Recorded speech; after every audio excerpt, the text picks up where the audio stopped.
E aí, pessoal, muita gente vai achar bobeira, mas ontem a OTAN foi atacada no Báltico por um navio russo. Primeiramente saiu nos jornais que o navio russo fez disparos contra um helicóptero da Força Aérea Alemã. Depois a Rússia disse que foi disparado um sinalizador.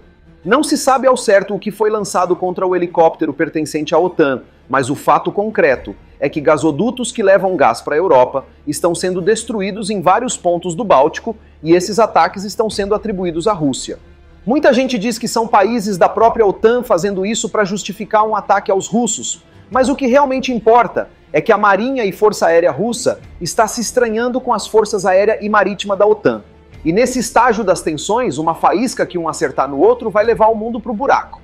Por isso que hoje, o chefe das Forças Armadas do Reino Unido, num discurso no Royal United Services Institute, anunciou que a terceira era nuclear, dentro da Terceira Guerra, está sobre nós. Segundo ele, a Segunda Era Nuclear foi composta de esforços de desarmamento e contra-proliferação, dizendo que os estoques mundiais de armas nucleares estavam diminuindo desde o início dos anos 90. Mas que nesse momento está acontecendo o contrário, com a aceleração desenfreada pela fabricação de mais armas e testes constantes da Rússia e da Coreia do Norte. Por isso, o incidente com a Alemanha deixou especialistas com um frio na espinha. A Alemanha diz estar defendendo os gasodutos, a Rússia é acusada de estar atacando. Obviamente, uma hora um míssil de ataque ou defesa vai pegar no oponente, e aí não adianta chorar. Hoje mesmo, depois do suposto ataque russo, a Força Aérea Alemã e Exército Alemão anunciaram que estão unindo forças e criando uma brigada militar em resposta ao ataque russo. Isso mesmo, a Alemanha anunciou que vai combinar seus helicópteros do Exército, Heer e da Força Aérea Luftwaffe em uma brigada de aviação conjunta. Segundo a Bundeswehr e os dois serviços, essa nova brigada tem como objetivo alcançar as metas da OTAN, defendendo a região do Báltico, melhorando a velocidade de reação e aprimorando a prontidão operacional. O problema é que a Marinha Russa, com navios de guerra e submarinos nucleares, já estão por lá. Aliás, existem relatos de submarinos nucleares no Japão, continente americano e diversos pontos dos continentes europeu e asiático. Eles estão municiados e esperando apenas um comando para darem início a bombardeios atômicos, enquanto a Rússia lança mísseis Oreshnik e Satan II nos principais adversários. Por enquanto, são especulações praticamente concretas, ou seja, que possuem grande chance de acontecer, mas que ainda não aconteceu, o que traz a esperança de um acordo de paz. Enquanto esse acordo não sai, tire suas próprias conclusões se estamos mesmo no fim do poço ou se existe esperança para 2025. Para que você tire sua conclusão de forma verdadeira mesmo, vou colocar uma entrevista exclusiva que Zelensky deu para Sky News, que é o jornal onde pego notícias diárias do conflito. A entrevista está resumida em português para o seu conforto. Nela, Zelensky fala do fim do conflito, inclusive cedendo parte do território, mas exige a entrada na OTAN, que é justamente o ponto que faria Putin usar armas atômicas. E para ser bem justo, vou deixar em português também o posicionamento de Putin sobre o fim do conflito. E depois de escutar os dois, sem tirar conclusões precipitadas, fala aqui o que você acha que acontece daqui para frente. Será que a Alemanha e a Rússia vão dar início ao conflito global, estando a Alemanha agora ao lado dos americanos e europeus, e a Rússia como o eixo do mal, ao contrário da Segunda Guerra?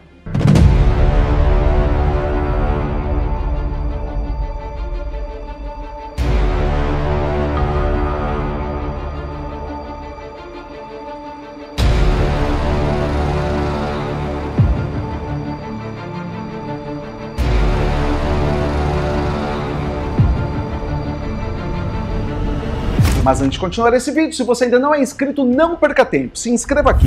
Vale a pena, eu te garanto. Deixe seu like para o YouTube recompensar o núcleo da Terra, e se você curtir muito esse conteúdo, ajude nosso trabalho clicando em valeu. É muito, mas muito obrigado pela força de sempre.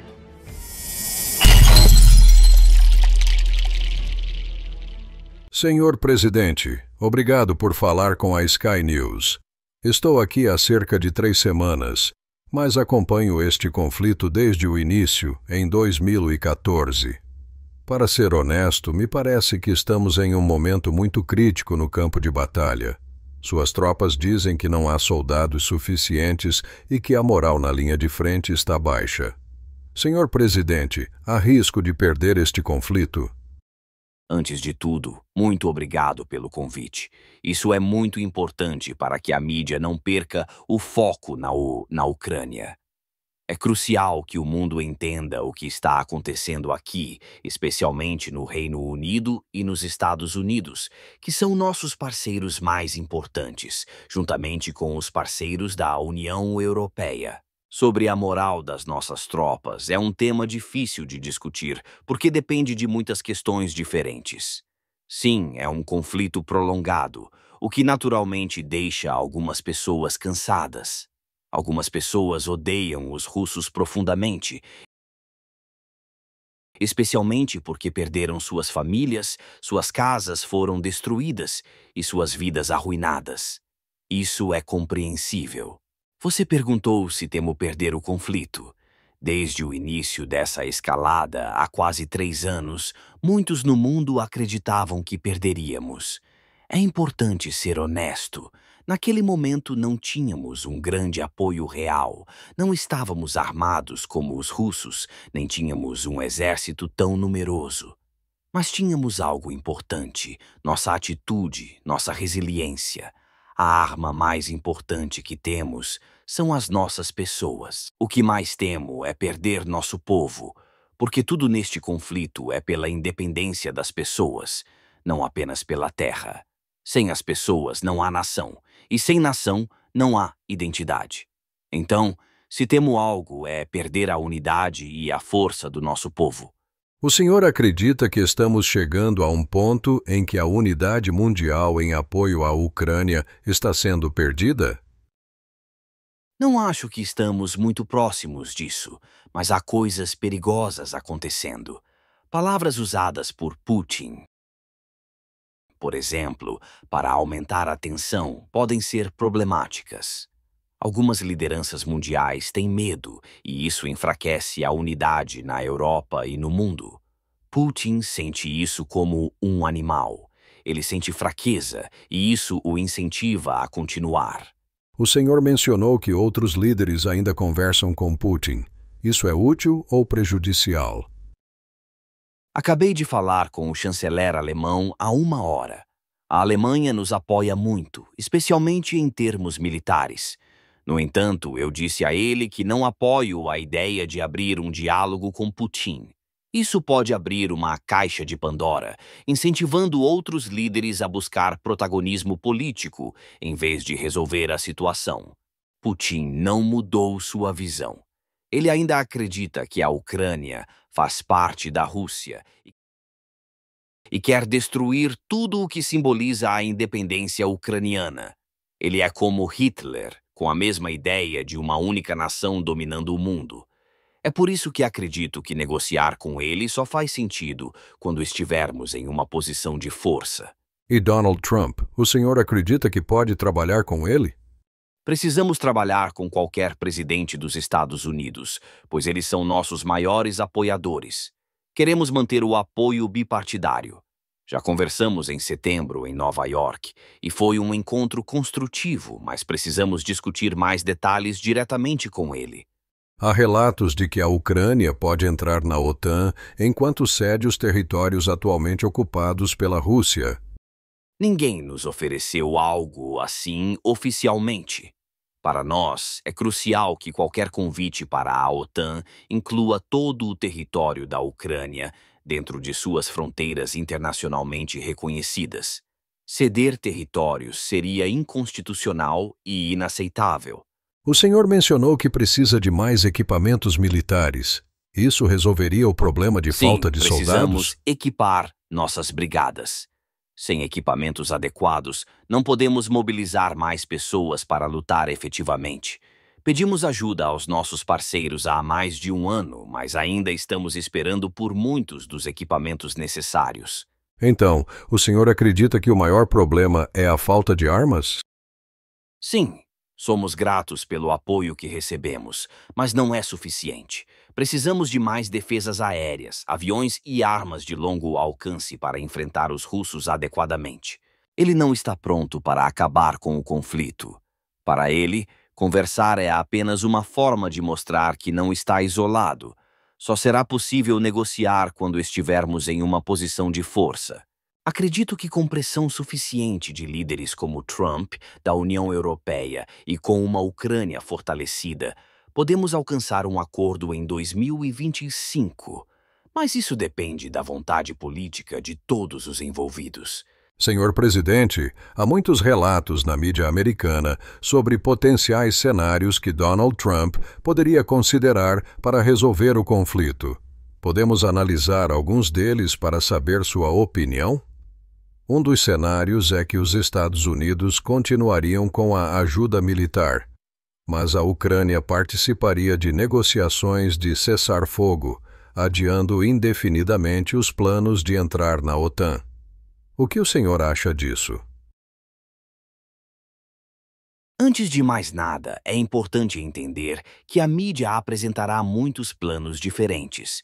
E, para ser honesto, não sei o que é verdadeiro ou não. Não sei de onde surgem essas informações, se de círculos próximos a um presidente ou outro. O que sei é que nenhuma decisão pode ser tomada sem nós, os ucranianos. Qualquer acordo que ignore o povo ucraniano simplesmente não funcionará. Esse conflito é uma tragédia. Sabemos quem é Putin, sabemos que ele não vai parar e entendemos como é difícil alcançar a paz. Nossa independência é vista por ele como uma derrota e é por isso que precisamos de garantias de segurança. Sem a OTAN, não podemos ter uma independência real. Isso é essencial para nós. Ser membro da OTAN é vital para a Ucrânia? Não temos alternativa. Quando desistimos das armas nucleares, recebemos garantias de segurança dos principais líderes mundiais. Mas essas garantias não funcionaram. Perdemos muito. Agora Putin quer nos destruir porque não temos essas armas. Precisamos de algo que o impeça preventivamente. Um dos cenários relatados é que a Ucrânia entraria na OTAN, mas a Rússia manteria os territórios que já ocupa. O que o senhor pensa sobre isso? Nunca nos foi oferecido algo assim oficialmente. Sim, a adesão à OTAN pode parar a fase ativa do conflito, mas apenas sob o controle do território que temos hoje. No entanto, não podemos, por lei, reconhecer os territórios ocupados como parte da Rússia. Isso é impossível e vai contra nossa Constituição. Então, seria possível aceitar um cessar-fogo com a Rússia, mantendo temporariamente esses territórios? Para parar a fase ativa do conflito, precisamos estar sob o guarda-chuva da OTAN no território que controlamos atualmente. Depois disso, poderíamos recuperar os territórios ocupados diplomaticamente. Mas isso nunca foi proposto oficialmente. Sobre as armas de longo alcance que os Estados Unidos recentemente aprovaram para a Ucrânia, elas estão fazendo diferença? Sim, são muito eficazes, mas não são suficientes. Precisamos de mais sistemas de longo alcance para destruir alvos militares nas áreas ocupadas e em território russo. Muitos dos nossos pedidos foram aceitos tardiamente, e isso custou vidas e territórios. Precisamos de mais apoio agora. Se o senhor pudesse pedir algo para melhorar sua posição no conflito, o que seria? Equipar nossas brigadas com tudo o que elas precisam. Temos soldados prontos, mas sem equipamentos adequados, eles não podem lutar de forma eficaz. Precisamos de mais armas, veículos blindados e defesas aéreas. Sobre negociações, o senhor estaria disposto a falar diretamente com Putin? Ele está disposto a falar, mas apenas para fins políticos, para mostrar que não está isolado. Isso não levaria a lugar nenhum. Somente quando estivermos em uma posição de força será possível ter negociações reais. Senhor presidente, mencionaram que aliados da Rússia, como Irã, Coreia do Norte e China, parecem unidos. No entanto, alguns observadores dizem que os aliados da Ucrânia estão menos coesos. O senhor sente isso? Não, acho que isso não reflete a realidade. Nossos aliados estão mais unidos do que os de Putin. A Coreia do Norte e o Irã são seus aliados mais fortes atualmente.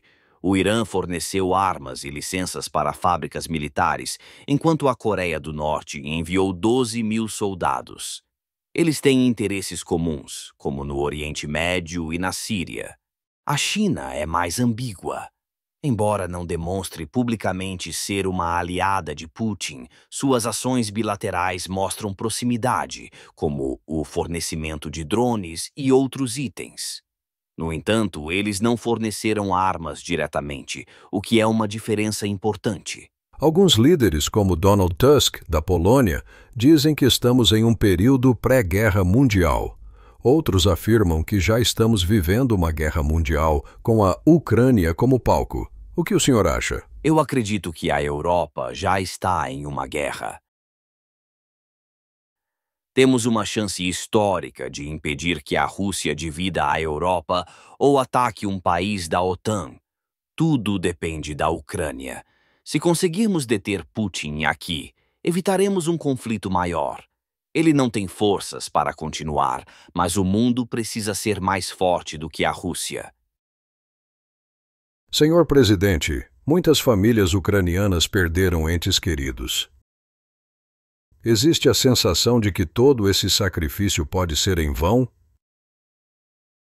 Não, isso está errado. Nossos cidadãos deram suas vidas não por nada, mas pelo futuro de seus filhos, netos e de todos os ucranianos. Eles cumpriram não apenas um dever constitucional, mas uma escolha moral de lutar pela existência da Ucrânia. Os que não estão mais conosco já venceram. Sem sua coragem e sacrifício, Putin teria conquistado toda a Ucrânia. Ele teria destruído completamente nosso país. É graças a eles que ainda estamos aqui. E sobre o impacto em sua vida pessoal? Como tem sido para o senhor e sua família liderar um país em meio a esse conflito? Acho que é o mesmo para minha família como para todas as outras. Perdemos muito, mas também encontramos muito. Encontramos nossa identidade e sabemos exatamente quem somos e quem são os russos. Tenho orgulho de ser presidente da Ucrânia e de nossa resiliência. Minha família está comigo nessa luta, mesmo que estejamos fisicamente separados às vezes. Quando o senhor acha que este conflito terminará? Estamos fazendo tudo o que podemos para criar as condições de terminar este conflito no próximo ano, talvez em 2025.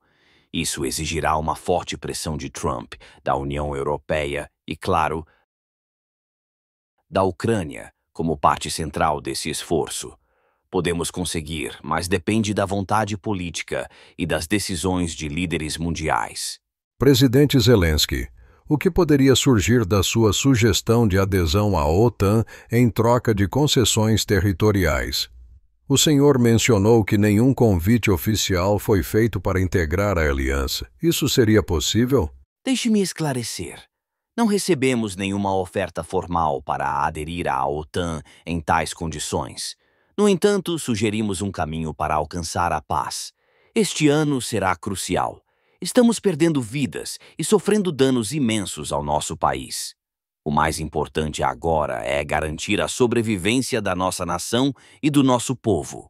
Isso significa que o território está se tornando menos importante do que a sobrevivência do país? Quero ser claro. Os ucranianos que morreram não deram suas vidas em vão. Eles protegeram o futuro do nosso país e impediram Putin de conquistar toda a Ucrânia. Não podemos permitir que isso seja por nada. Este conflito precisa terminar com uma vitória para a liberdade e a democracia. Vladimir Putin provavelmente está satisfeito com a entrevista de Zelensky. Pela primeira vez, parece que a Ucrânia está demonstrando disposição para ceder terreno, mesmo que temporariamente. Isso representa uma vitória psicológica importante para Putin, que pode apresentar isso como uma prova de superioridade russa ao povo. Por outro lado, há uma questão fundamental. A adesão à OTAN continua inaceitável para Putin. Ele insiste que isso seja completamente abandonado. No entanto, se a Ucrânia está disposta a comprometer-se primeiro, será que a Rússia seguiria o mesmo caminho? Agora veja o pronunciamento de Vladimir Putin. e tente fazer um paralelo entre a fala dos dois líderes que estão em pleno combate. Ao redor do mundo, assim como aqueles que ainda nutrem ilusões de que uma derrota estratégica pode ser imposta contra a Rússia, precisam prestar atenção nos eventos que estão acontecendo na zona da Operação Militar Especial. Estou falando sobre o que aconteceu depois do uso de armas de longo alcance ocidentais na zona da Operação Militar Especial. Como resultado da escalada, os Estados Unidos e seus aliados da OTAN disseram que deram sua permissão para usar armas de longo alcance contra alvos dentro da Rússia. Os especialistas sabem muito bem, e o lado russo destacou isso várias vezes, que usar essas armas sem a participação direta de operadores militares dos países fabricantes é impossível. No dia 19 de novembro, 6 mísseis de ataque fabricados nos Estados Unidos foram usados. E no dia 21 de novembro, um ataque combinado usando Storm Shadow, fabricado no Reino Unido, e mísseis fabricados nos Estados Unidos foi realizado para atacar alvos de mísseis nas regiões de Briansk e Kursk, na Federação Russa. A partir desse momento, como já destacamos muitas vezes, o conflito regional na Ucrânia, provocado pelo Ocidente, passou a ser uma guerra mundial. Nossos sistemas antimísseis reagiram a esses ataques. Como resultado, os objetivos definidos pelo inimigo não foram atingidos. O incêndio e as munições armazenadas na região de Briansk, resultado de fragmentos dos mísseis de ataque, foram contidos. Não houve vítimas na região de Kursk. Um dos centros de comando e controle do nosso grupo Sever foi atacado. Como resultado do ataque e das contramedidas, houve pessoas feridas e exterminadas. Aqueles que estavam envolvidos na manutenção dessas instalações, aqueles que eram membros do comando, não foram atingidos pelo ataque e continuam suas operações para remover o inimigo da região de Kursk. Eu repito, o uso de tais armas não pode mudar o curso da operação militar especial. Nosso exército está avançando com sucesso ao longo de toda a linha de contato e todos os objetivos que estabelecemos para nós mesmos serão alcançados. Como resposta ao uso de armas fabricadas pelos Estados Unidos e pelo Reino Unido, as forças russas realizaram um ataque combinado em uma das instalações industriais militares na Ucrânia, que incluiu o teste de um novo sistema russo de míssil balístico de alcance intermediário. Um míssil balístico com uma carga hipersônica não nuclear foi usado. O teste foi realizado com sucesso e os objetivos do lançamento foram alcançados. Um dos maiores e mais conhecidos centros industriais, conhecido desde os tempos soviéticos na região de Dnipro, que estava envolvido na produção inimiga, foi atingido. Planos futuros estão sendo feitos na Europa e na região da Ásia-Pacífico para implantar armas e mísseis. Acreditamos que é um erro por parte dos Estados Unidos destruir o sistema que foi estabelecido pelo Tratado de Mísseis em 2019. Vemos que os Estados Unidos e seus aliados agora estão considerando e testando com sucesso suas capacidades de implantar sistemas de mísseis avançados em diferentes partes do mundo, e seus exercícios rotineiramente incluem o uso de tais armas. A Rússia, unilateralmente, recusou-se a implantar mísseis de curto e médio alcance até que vejamos armas semelhantes sendo implantadas pelos Estados Unidos em alguma região do mundo. O uso do novo sistema, que foi essencialmente um teste operacional, foi realizado em resposta às decisões tomadas pelos Estados Unidos e seus aliados, e as ações futuras serão consideradas e decididas com base no que vemos deles. O curso de ação futuro será determinado com base nas ameaças à segurança da Federação Russa. Acreditamos que temos o direito de usar nossas armas contra instalações militares de países que permitem que suas armas sejam usadas contra nós. E, em caso de escalada, agiremos de forma decisiva e proporcional. As elites governantes dos países que estão elaborando planos para usar seus contingentes militares contra a Rússia devem ser alertadas. Ao escolher as medidas a serem usadas em resposta, como o uso dos sistemas que foram testados recentemente na Ucrânia, certamente incluiremos avisos aos civis e limparemos as zonas que serão alvo. E faremos isso de forma transparente. Não temos medo de que isso reduza a eficácia desses sistemas, porque não há como interceptar um míssil que voa a Mach 10, o que é de 2,5 a 3 km por segundo. Os sistemas antimísseis existentes, assim como os sistemas antimísseis implantados pelos Estados Unidos e pela Europa, não podem interceptar tal míssil. É impossível. Mais uma vez, não é a Rússia, mas os Estados Unidos que destruíram o sistema de segurança internacional, e eles estão tentando preservar sua hegemonia, provocando um conflito global. Sempre preferimos, e ainda preferimos, resolver nossos desentendimentos usando meios pacíficos.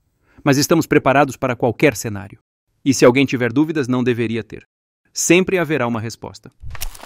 O que o time de transição de Trump pode tirar da entrevista de Zelensky e do pronunciamento de Putin? Zelensky parece depositar muita confiança na capacidade de Trump de mudar a situação no próximo ano. Isso reflete uma crença de que Trump pode trazer uma política de força e dissuasão, algo que ele espera ser mais eficaz do que as políticas atuais de Joe Biden. O presidente Zelensky enfatizou repetidamente que apenas fortes garantias de segurança podem dissuadir Putin de futuras agressões. Ele claramente acredita que a proteção real só pode vir debaixo do guarda-chuva da OTAN. Será que Trump está disposto a oferecer essa segurança de forma mais robusta do que o atual governo dos Estados Unidos? E fala aqui o que você acha que acontece daqui para frente. Será que a Alemanha e a Rússia vão dar início ao conflito global, estando a Alemanha agora ao lado dos americanos e europeus, e a Rússia como o eixo do mal, ao contrário da Segunda Guerra?